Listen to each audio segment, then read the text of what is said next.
നമ്മുടെ ജീവിതത്തിലെ ഏറ്റവും മോശം വിഷു കഴിഞ്ഞ വർഷത്തെ വിഷു ആയിരുന്നു. എന്നുവെച്ചാ അന്ന് കാഴ്ച കാണാൻ ഇവിടെ ഒരുത്തി ഉണ്ടായിരുന്നല്ലോ. ഇത്തവണ എന്തായാലും അവളില്ല. അതൊരു വലിയ ആശ്വാസം തന്നെയാ.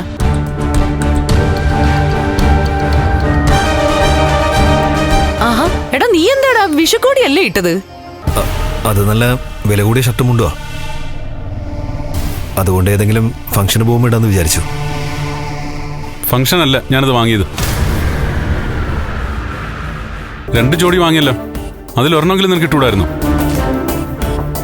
പറഞ്ഞിട്ട് കാര്യമില്ല കണ്ണേട്ടാ, എന്തും തലതിരിച്ചേ ചെയ്യൂ. അതിനുള്ള ബുദ്ധിയല്ലേ ഉള്ളൂ. ഏതായാലും ഈ പറയുന്നവർക്കൊക്കെ ഭയങ്കര ബുദ്ധിയാണല്ലോ. കണ്ണേട്ടൻ അമ്പലത്തിലേക്ക് വരുന്നില്ലേ? ഇല്ലടാ, ഞാൻ ഉച്ചയ്ക്ക് സദ്യയുടെ സമയത്ത് വരാം.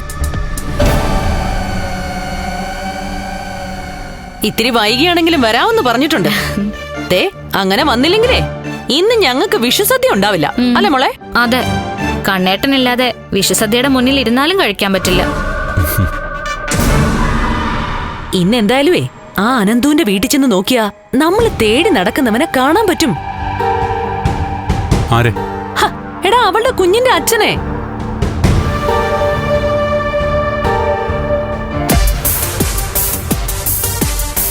ദേ, ഇന്ന് വിഷുവായിട്ട് എന്തായാലും അവൻ അവിടെ വരാതിരിക്കത്തില്ല.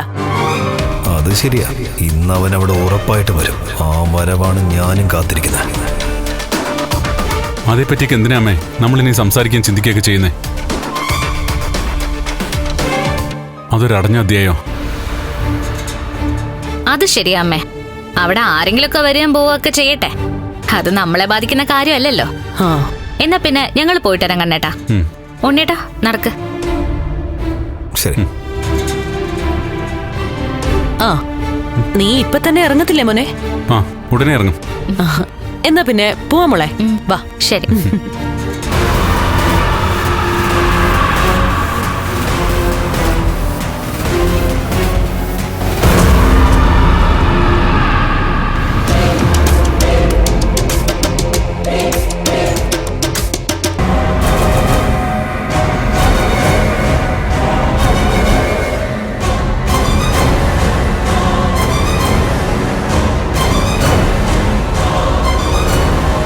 സാരി കൊള്ളാല്ലേ? അതെ മോളെ. എടാ മോനെ, പോവാം. അതെ, നിങ്ങൾ അമ്പലത്തിൽ വിട്ടിട്ട് എനിക്കൊരിടം വരെ പോവാനുണ്ട്. ഇത്ര അത്യാവശ്യമായിട്ട് നീ ഇതെങ്ങോട്ടാ പോന്നെ? എങ്ങോട്ടെങ്കിലും പോട്ടെ അമ്മേ. എനിക്കാണെങ്കിൽ ഒരുപാട് പൂജയും വഴിപാടൊക്കെ നടത്താനുണ്ട്. അതുകൊണ്ട് അമ്പലത്തിൽ ഒരുപാട് സമയം ചെലവഴിക്കണം. പിന്നെ നമുക്ക് അമ്പലത്തിന്റെ മുന്നിലുള്ള കടയിൽ നിന്ന് എന്തെങ്കിലും ബ്രേക്ക്ഫാസ്റ്റ് ഒക്കെ കഴിച്ചിട്ട് നിൽക്കാം. അപ്പോഴേക്കും എത്തില്ലേ?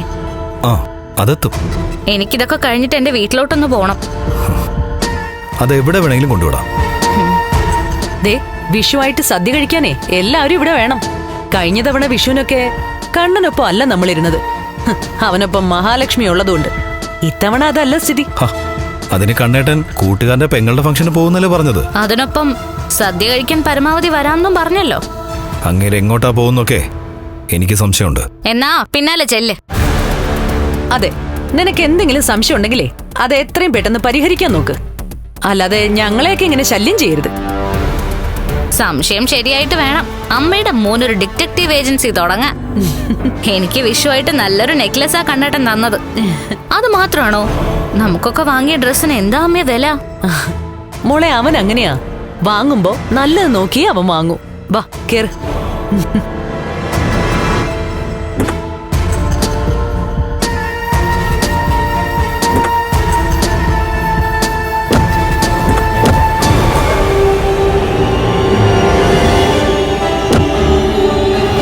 അതിനൊക്കെ ഇവിടെ ഒരാളുണ്ട്. എന്ത് വാങ്ങിയാലും അതിനൊക്കെ ഡിസ്കൗണ്ട് ഉണ്ടോ എന്ന് നോക്കും. അവസാനം വില കുറഞ്ഞ ഓൾഡ് സ്റ്റോക്ക് ഒക്കെ ആയിരിക്കും വാങ്ങിക്കൊണ്ട് വരുന്നത്. അങ്ങനെ ഞാൻ നിനക്ക് എന്തെങ്കിലും വാങ്ങി തന്നിട്ടുണ്ടോ? ഒന്നും വാങ്ങി തന്നിട്ടില്ല. എന്നാലും വാങ്ങിയാൽ അങ്ങനെ വാങ്ങത്തുള്ളൂ എന്ന് പറയായിരുന്നു. ആരും അധികമൊന്നും സന്തോഷിക്കണ്ട. ഈ സന്തോഷമൊക്കെ കെട്ടടങ്ങാൻ അധിക നേരമൊന്നും വേണ്ട. അത് കെട്ടടങ്ങാതിരിക്കാനാ ഇപ്പൊ അമ്പലത്തിലോട്ട് പോകുന്നത്. എന്റെ അമ്മയുടെയും അതുപോലെ നിന്റെ അച്ഛന്റെയും മുത്തശ്ശിയുടെ ഒക്കെ ആത്മാർത്ഥമായിട്ടുള്ള പ്രാർത്ഥന ഉണ്ടാ എല്ലാം നമ്മുടെ വഴിക്ക് വന്നത്. ഇനി അതൊക്കെ ഇല്ലാതാക്കാനാ ഇവൻ നോക്കുന്നത്.